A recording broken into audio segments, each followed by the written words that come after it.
şənbəsi var, dağı bağı qələsi var bizim el.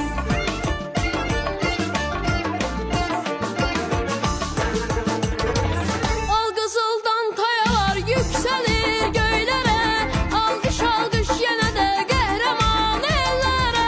Al çiçəklər açır, gör necə güllər açır, bəzənib çöllərimiz, düzlərimiz.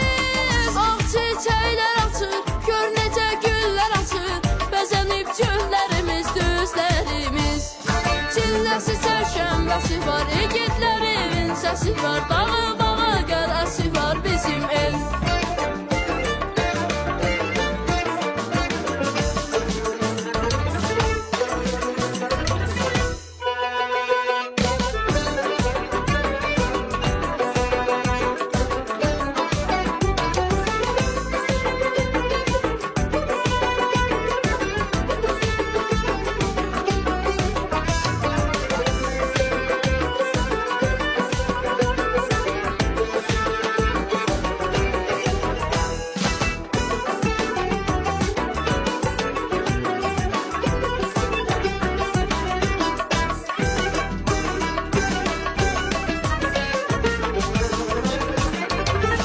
Elimizin güclü qolu, qüdrəti, qüvvəti, yaradıbdır bu gözəl neməti, sərvəti.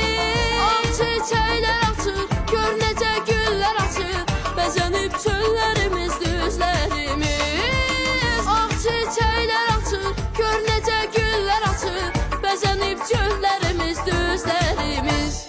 Çilləsi çərşənbəsi var, igidlərin səsi var, dağı bağı qələsi var bizim el. Çilləsi çərşənbəsi var, igidlərin səsi var, dağı bağı qələsi var bizim el. Barikəllah. Sağ olun, Aferin məmnunam. Araz.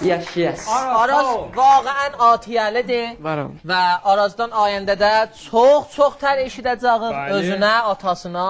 Təbrik edirəm müvəffəqiyyətlə. Buradan elə çox eşitmişik. Hər yerdə görsən Araz elə oxuyur. Hələ sən gör ayəndə də nə olacaq? Patladacaq inşallah. inşallah. Araz, xatirin İnşallah. görünək qədər əzizdir. Sən oxuya 4 dənə dinamit patlatmışsın. Yaşayın. Sağ ol. Sağ ol. Bu dişləmədi. Bu da İsmail